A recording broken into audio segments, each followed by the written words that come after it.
사람은 형편이 좋아지면 왠지 모르게 하나님을 경외하기가 여간 어려워지는 것이 아닌지 모르겠습니다. 우리는 급성장을 좋아합니다. 초특급 승진을 좋아하고 벼락부자 되는 거 싫어할 사람 아무도 없습니다. 근데 갑자기 찾아온 이러한 온갖 풍요들이 우리의 생활의 질서를 깨뜨리고 그만 사람을 교만하게 만드는 그런 일들이 종종 벌어집니다. 사랑하는 성도 여러분, 여러분에게 최근 뭔가 좀 잘된 일이 있습니까? 자랑할 거리들이 좀 생겼나요? 죄송한 표현입니다만 우쭐대지 마십시오. 잘못하면 잠시 동안의 낙을 누리다가 여러분의 믿음의 기초가 흔들릴 수도 있습니다. 흔들릴 수도 있어요. 자, 그렇다고 우리가 열심을 내지 말라는 얘기는 결코 아닙니다. 최선을 다해야 됩니다. 그러나 잊지 말라는 것이죠. 감옥에 갇혀있던 요셉을 하루아침에 국무총리로 만든 분이 누굽니까? 하나님이십니다. 포로 신세였던 다니엘을 또 총리로 만드신 것이 누구지요? 하나님이십니다. 무식한 베드로를 사도 중에 사도로 쓰신 분이 누굽니까? 바로 하나님이십니다. 그것을 잊지 말라는 것이지요. 우리가 그것을 잊지 않고 하나님을 바라는 지혜가 필요한 것입니다. 오늘 느헤미야를 우리가 살펴볼 때 이 느헤미야가 지금 오늘 이 5장 후반부에 기록된 그의 말씀을 쭉 읽어볼 때 그가 지금 어떤 형편이었냐면 지금 형편이 좋아지는 순간입니다. 그런데 그는 조금 더 흐트러지지 않고 주를 섬기고 있습니다. 14절에 있는 말씀을 보니까 그 앞부분에 그 때를 뭐라고 얘기하고 있냐면 내가 유다 땅 총독으로 세움받았을 때라고 얘기합니다. 총독이 되었습니다. 그 지역을 다스리는 자요, 최고의 권위를 가진 사람이 되었습니다. 쉽게 말하면 출세의 가도를 달리고 있습니다. 누구도 그 권위를 꺾을 수가 없는 위치에 서 있습니다. 근데 그때 그가 어떤 모습으로 살았는지, 가끔 우리 주변에는 조금 일이 잘 되면 우쭐대고 거만하게 행동하는 그런 분들을 볼 수가 있습니다. 그러나 느헤미야는 그 출세의 가도를 다니고 있고 많은 부를 누리고 있었음에도 불구하고 오로지 겸손하게 하나님을 섬기고 있습니다. 그 비결이 무엇일까? 쉽지 않았을 텐데 그 비결이 무엇일까? 이 말씀을 한번 보자는 것입니다. 14절 하반절을 보면 그에게 주어진 당연한 특권도 있었는데 그것도 거부합니다. 곧 아닥사스다 왕 20년부터 32년까지 12년 동안은 나와 내 형제가 총독의 녹을 먹지 아니하였느니라. 총독의 월급 마땅히 받아야 할 그 위치에 있었지만 그런데 그가 12년간이나 그것을 거부하고 있었다는데 그럴 만한 이유가 있습니다. 15절에 그 이유가 나오죠. 이전 총독들은 백성에게 토색하여 양식과 포도주와 또 은 40세기를 취하였고 그 종자들도 백성을 압제하였으나 나는 여호와를 경외함으로 이같이 행치 아니하였다고 했습니다. 이유를 분명히 했습니다. 나는 하나님을 두려워하기 때문에, 하나님을 무서워하기 때문에, 하나님을 경외하기 때문에 그렇게 하지 않았습니다 라고 말합니다. 때로 직위가 올라가거나 혹은 재산이 늘어나면 하나님을 잊어버리기 일쑤입니다.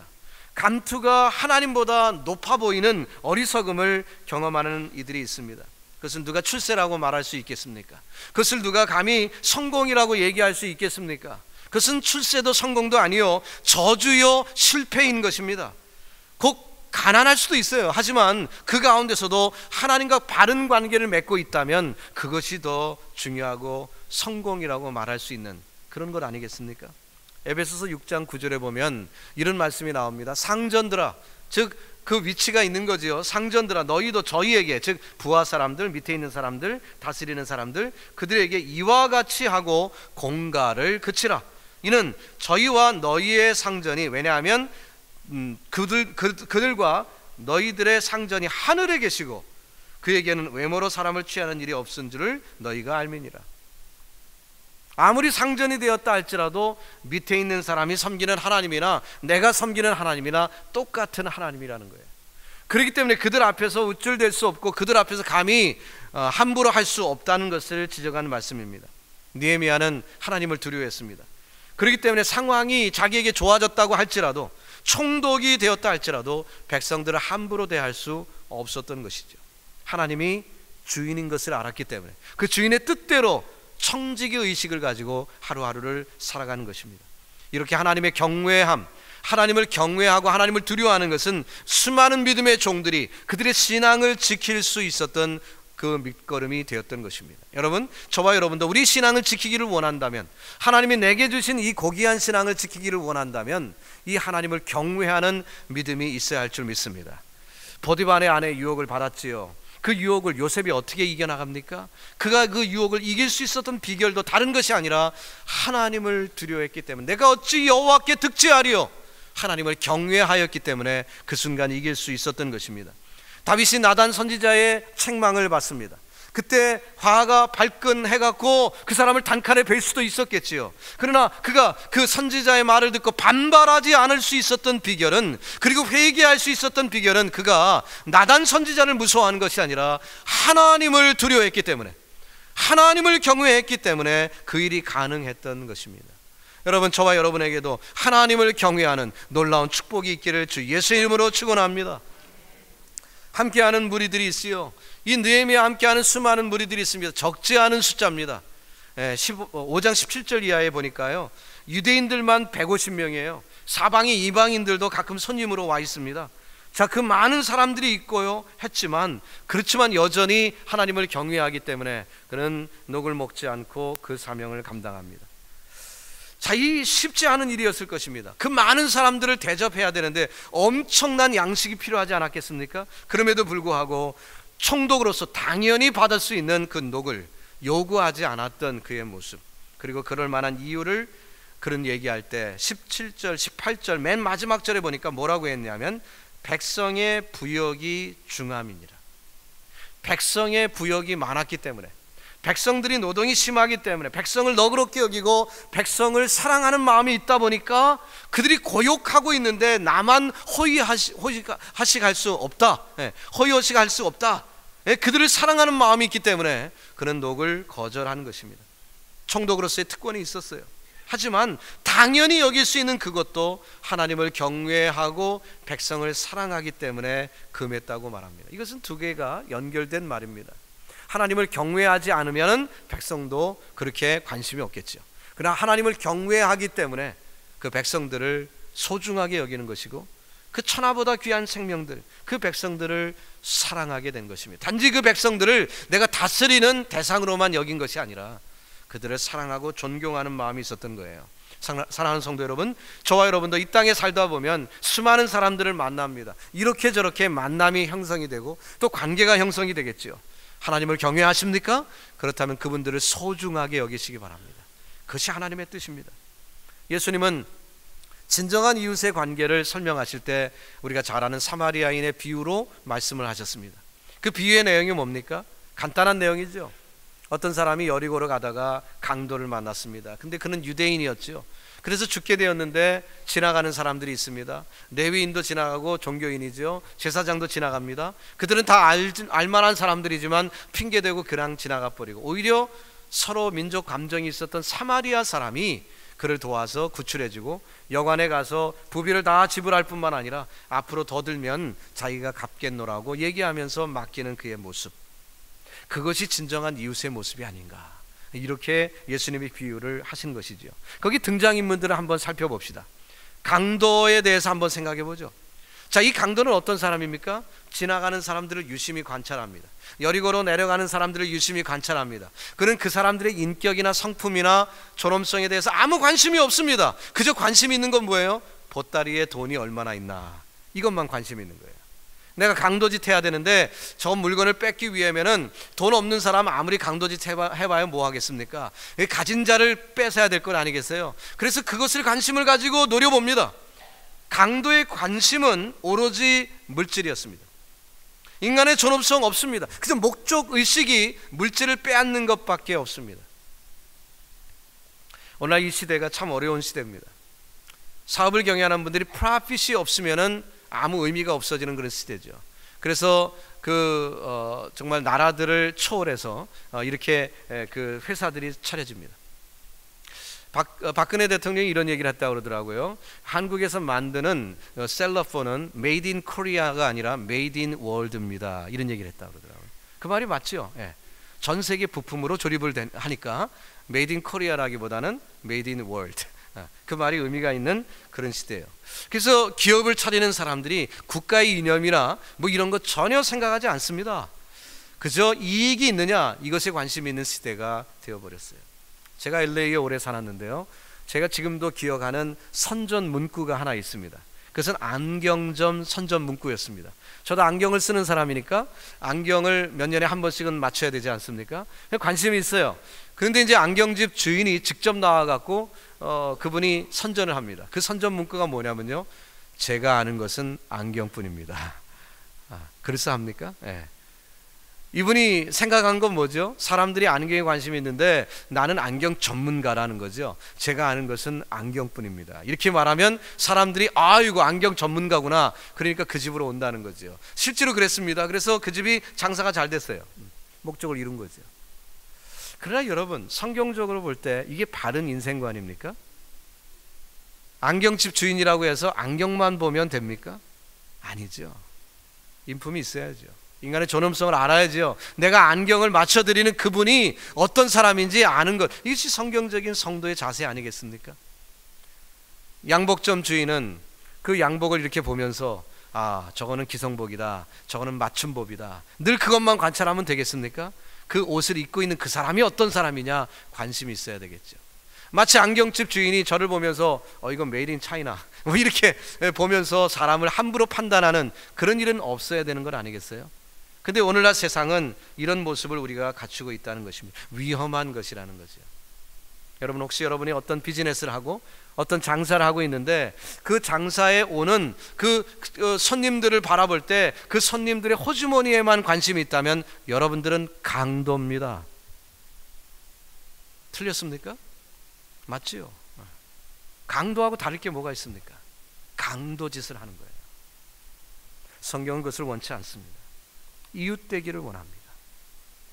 여관주의는 어떻습니까? 남을 돕기는 돕지만 이익을 추구하면서 받을 것 다 받아먹고 했죠. 대가를 바라는 행위입니다. 돕기는 돕는데 지금 강도 만난 이웃의 형편을 잘 압니다. 근데 그것을 다 받아야 되겠습니까? 사마리아인이 지금 도와주고 있는 것을 보면서 이 여관주인이 그렇게 살아야 되겠어요? 이것은 진정한 이웃의 모습이 아닌 거죠. 그도 역시 강도입니다. 그도 역시 강도. 레위인과 제사장은 어떻습니까? 그들은 무엇을 해야 되는지 알고 있습니다. 지금 강도 만난 이웃을 도와주지 않으면 그는 죽습니다. 반드시 도와줘야 돼요. 그러나 그 속에 사랑이 없어요. 종교인입니다. 알 건 꽉 차 있습니다. 그러나 행동하지 않습니다. 그도 뭡니까? 강도입니다. 다를 바가 없죠. 진정한 이웃, 선한 사마리아인의 모습을 주님은 가르쳐 주시고 있습니다. 물론 이 모습은 예수님의 모습을 우리에게 보여준 말씀이기도 하지만 그 말씀 속에서 그 결론에서 우리에게 뭐라고 얘기하셨습니까? 가서 너도 이와 같이 하라. 우리 한번 따라해 볼까요? 가서 너도 이와 같이 하라. 그 말씀을 주셨어요. 우리에게 하신 말씀이에요. 우리도 선한 이웃처럼 살아가라는 것입니다.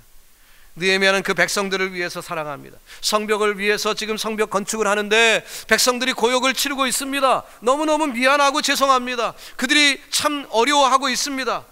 자신이 손해보기로 결심했고 실천했습니다. 나는 녹을 먹지 않으리라. 이 성벽을 재건하는 동안 12년 동안 나는 녹을 먹지 않으리라. 그 백성들의 어려움을 뻔히 알면서 자기만 편안하게 안락하게 지낼 수 없다는 형제의식이 있었던 것입니다. 오늘날 누구든지 자기 특권, 자기 권리를 주장하는 그런 시대가 되었습니다. 특별히 현대인, 우리 미국에 사는 우리들은 내 권리를 뺏기면 뭔가 크게 손해보는 것 같은 그런 세상에 우리는 살고 있습니다.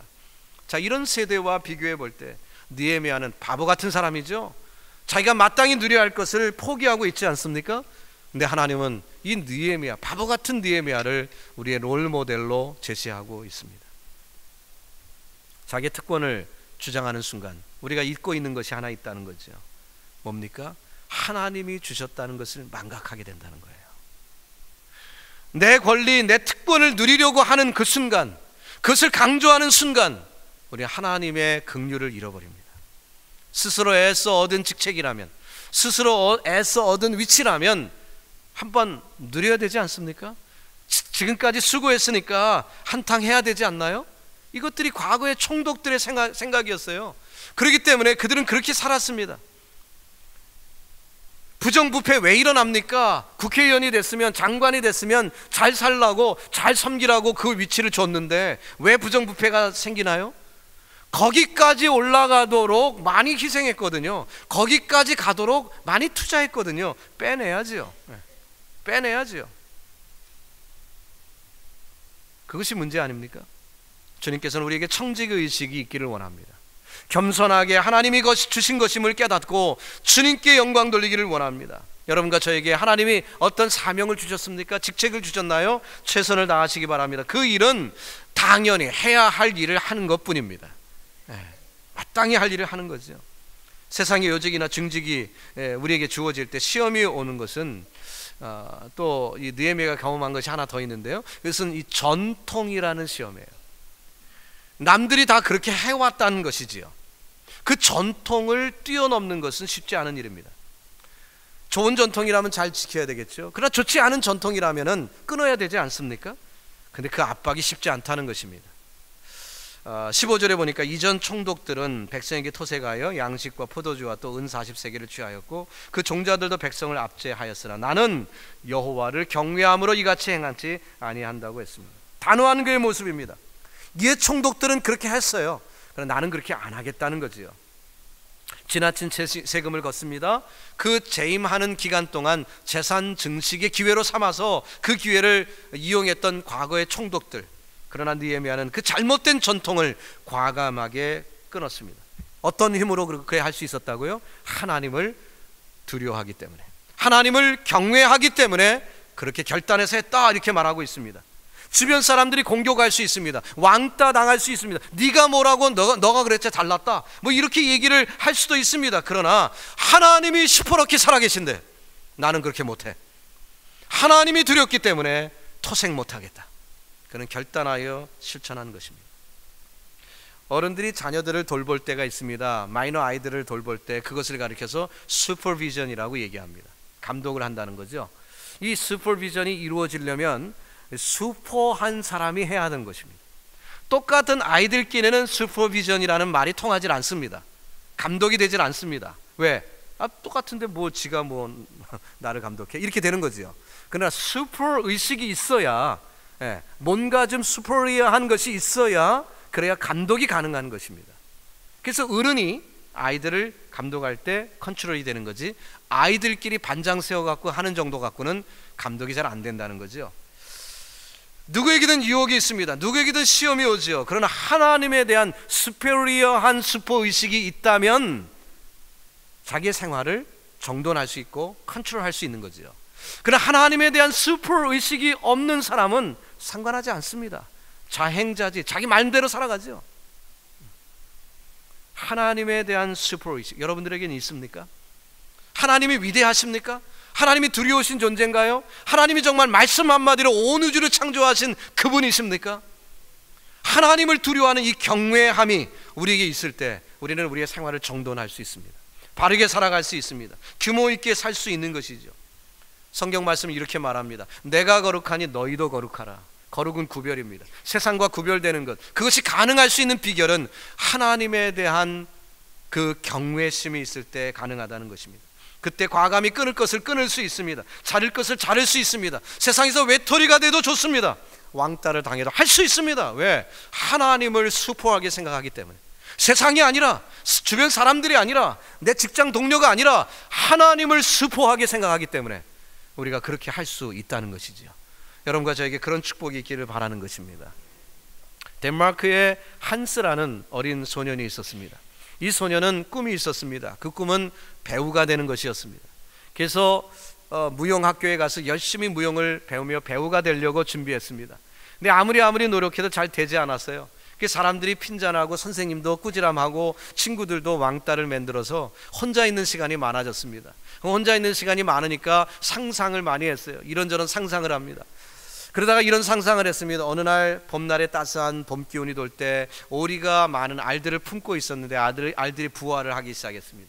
거기에 오리들이 삐약삐약하고 태어나는데 그때 조금 다르게 생긴 오리가 하나 나왔습니다. 이 모양이 좀 다르니까 주변 오리들이 싫어했습니다. 왕따 당했어요. 혼자 외롭게 됐습니다. 미운 오리 새끼가 된 것입니다. 그래서 시간이 어느 정도 지났습니다. 그러다가 이 미운 오리 새끼가 어느 날 그 화창한 날 그 호수에 보니까 백조떼가 쫙 온 거예요. 그 백조를 바라보는 순간 많이 보던 모습이네. 자기가 백조였다는 것을 알게 됐습니다. 이것이 그 미운 오리 새끼의 내용이잖아요. 여러분 어렸을 때 다 읽어보셨는데 다 까먹으셨죠? 그런 내용입니다. 근데 그 내용을 이분이 글로 썼어요. 그래갖고 국립도서관, 왕실도서관에 이제 보냈더니 이것이 대박이 터진 거예요. 그래갖고 사람들이 이것을 읽고 많은 감동을 받고, 그래서 이분이 훌륭한 동화 작가가 되었습니다. 누구죠? 한스 크리스찬 안델센 얘기입니다. 이 안델센이 그래서 많은 동화를 집필했고 많은 소년들에게, 어린 아이들에게 참 그 좋은 영향을 끼친 그런 내용인데요. 바로 이 미운 오리 새끼 이 첫 작품은 사실 누구 얘기입니까? 자기 얘기였어요. 자기가 그렇게 외톨이가 됐거든요.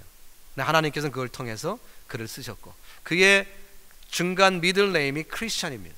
정말 크리스찬다운 모습을 그가 살아갈 수 있도록 하나님이 은혜를 베풀어 주신 것입니다. 이러한 권력 우리에게 주어질 때가 있지요. 또 어떤 세상의 권력이 우리에게 올 때가 있습니다. 그때 우리가 실패하지 않을 수 있는 비결이 뭘까? 왕따를 무서워해서는 안 됩니다. 외톨이가 되는 것을 두려워해서는 안 됩니다. 우리는 하나님을 믿습니다. 그렇기 때문에 우리가 하나님을 경외하는 사람은 또 다른 하나님의 축복이 있는데, 그것은 하나님의 은혜를 사모한다는 거예요. 바로 느헤미야가 그렇게 살았습니다. 19절을 봅니다. 내 하나님이여, 내가 이 백성을 위하여 행한 모든 일을 생각하시고 내게 은혜를 베풀어 주옵소서. 은혜를 베푸시옵소서. 페이버를 주시옵소서. 하나님 내게 은혜를 베풀어 주옵소서. 그는 이렇게 하나님께 구하고 있습니다. 하나님의 은혜를 구하고 있다는 얘기는, 하나님의 페이버를 구하고 있다는 얘기는 겸손해졌다는 얘기입니다. 자기가 총독이에요. 그 지역을 다스리는 최고의 수장입니다. 근데 누구에게 부탁을 합니다? 그 얘기는 뭐죠? 겸손하다는 얘기죠. 그가 겸손치 않았다면 누구에게 은혜를 구했겠습니까? 그렇지 않죠. 그러나 그는 하나님을 경외하고 있기 때문에 하나님께 은혜를 구했고, 하나님은 그에게 은혜를 베풀어 주셨습니다. 여러분, 느헤미야는 세상에서 사람들에게서 그 대가를 찾지 않았습니다. 사람들에게 눈에 보이는 물질로 대가를 찾지 않았습니다. 그 모든 것을 하나님께 의탁했고, 하나님의 은혜가 있으면 그것으로 that's it, 만족이에요. 그것으로 충분한 것이죠.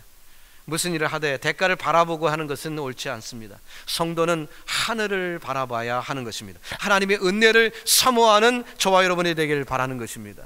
아브라함은 어떻게 살았습니까? 히브리서 11장 9절 이하에서 그를 평가하면서 이렇게 말합니다. 믿음으로 저가 외방에 있는 것 같이 약속하신 땅에 우거하여 동일한 약속을 유업으로 함께 받은 이삭과 야곱으로 더불어 장막에 거하였으니, 장막 텐트에 거하였으니 이는 하나님의 경영하시고 지으실 터가 있는 성을 바랐습니다. 천국을 바라보았기 때문입니다. 아브라함의 인생에서 두 가지 삶으로 요약되는데요, 그건 뭐냐면 텐트와 제단입니다. 그는 가는 곳마다 제단을 쌓고 또 늘 텐트에서 살았어요.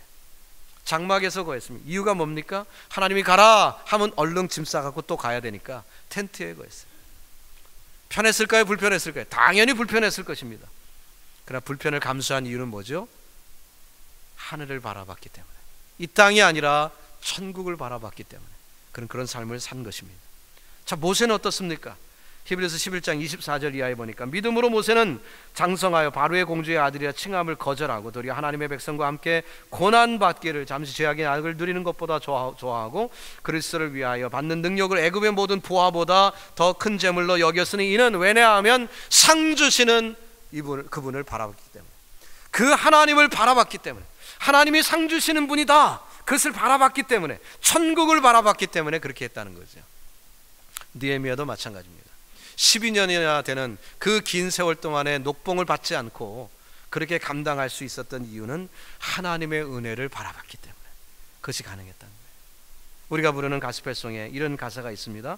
죄 많은 이 세상은 내 집 아니네, 내 모든 보화는 저 하늘에 있네, 저 천국문을 열고 나를 부르네, 나는 이 세상에 정들 수 없도다. 오 주님 같은 친구 없도다. 저 천국 없으면 나 어떻게 하나. 저 천국 문을 열고 나를 부르네. 나는 이 세상에 정들 수 없도다. 여러분 세상이 좋으세요? 너무 정들지 마세요. 너무 정들면 세상 떠나기 싫습니다. 정들 수 없도다. 왜? 천국이 있기 때문에. 천국을 사모하는 여러분 되길 바랍니다. 세상에서 대가 실망할 뿐입니다. 하나님 바라보세요. 그리고 하나님의 은혜를 구하면 절대로 실망하지 않습니다. 골로새 3장 23절에 무슨 일을 하든지 마음을 다하여 주께 하듯 하고 사람에게 하듯 하지 말라. 이는 유업의 상을 주께 받을 줄 알미니 너희는 주 그리스도를 섬기느니라. 여러분 주변 사람들이 여러분을 잘 대접하지 않습니까? 여러분을 알아주지 않으세요? 실망하지 마세요. 기대도 하지 마세요. 오로지 하나님의 은혜를 구하시기를 주님의 이름으로 축복합니다. 느헤미야의 비결은 바로 여기 있었던 것입니다. 이제 말씀을 마치려고 합니다. 주어진 특권과 권세가 있을 때 겸손하기란 여간 어려운 건 아닌데 느헤미야가 총독에 재임하고 그 위치에 섰음에도 이렇게 겸손할 수 있었던 비결, 그것은 여호와를 경외하였기 때문이라고 했습니다. 하나님을 경외하니까 백성을 소중하게 여겼습니다. 그 한 심령 한 심령이 너무 소중한 거예요. 그래서 그분들을 소중하게 여겼을 뿐만 아니라 그는 이 땅에서 어떤 것을 얻으려고 하지 않고 하늘의 상급 하나님의 은혜를 구하였습니다. 여러분과 저의 삶 속에서도 그렇게 살아갈 때 정말 믿음 가운데 승리할 줄로 믿습니다. 여러분 이 땅에서도 승진하세요. 성공하세요. 돈 많이 버시고요. 얻을 것 많이 가져보세요. 그러나 그것으로 인하여 실패하지 말기를 바랍니다. 하나님을 바라보며 은혜를 구하여 이 땅에서가 아니라 저 천국에서 아름다운 결실을 이루는 믿음의 종들 다 되기를 우리 구주 예수님의 이름으로 축복합니다. 기도하겠습니다.